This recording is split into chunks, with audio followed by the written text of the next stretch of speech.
Naam, alhamdulillah. Ndugu zangu, katika hadithi ambayo kwamba yatumika sana na hawa ndugu zetu kuwakufurisha wenzao, waislamu wenzao, kuwatoa katika Uislamu, kuwadharau na kuwasema kwa ubaya, ni hadithi ambayo kwamba hawajaifahamu wala hawajaielewa. Na hadithi hii tutaitafsiri ama tutaizungumzia kwa namna Qur'ani ilivyokuja. Hadithi yenyewe ni ya Wahab bin Baqiya, asema an Abi Hurairah radhiyallahu anhu qala qala Rasulullah sallallahu alayhi wasallam iftaraqat al-yahud ala 71 أو 72 فرقة وتفرقت النصارى على 71 أو 72 فرقة وتفترق أمتي على 73 فرقة.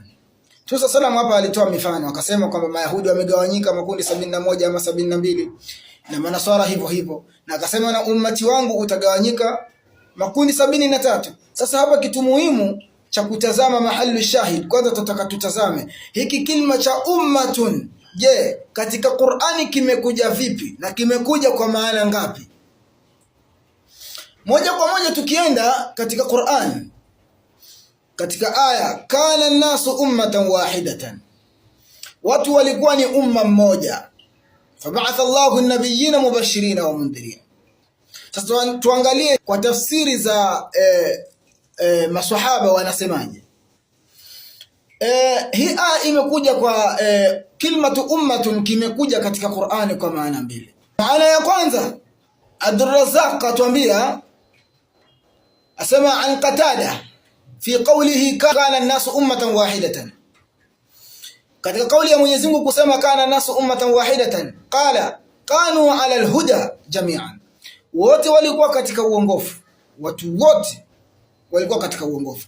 Maana ya kwanza ya ummatun, akasema fakhtalafu, wakakhtalifiana, fab'atha Allahu nabiyina mubashirin wa mundhirin, fakana awwalu nabiyyin ba'athahu Allahu Nuha, na alikuwa nabii wa kwanza aliotumilizwa na Mwenyezi Mungu alikuwa ni Nuh. Kwa sababu gani? Wa hakadha qala Mujahid, na Mujahid pia akasema hivyo, na Ibn Abbas pia akasema hivyo. Akasema nini? Kwa sababu watu walivyokuwa kama wote walikuwa katika uongofu, wakaanza kutoka sasa, wakaanza kuabudu vitu vingine. Katika kauli yake akasema lianna an-nasa kanu ala millati Adam, kwa sababu watu walikuwa katika mila ya Adam alayhi salam, hatta abadu al-asnama, kisha ikaenda mpaka wakaanza kuabudu masanamu na miungu mingine. Fab'atha Allah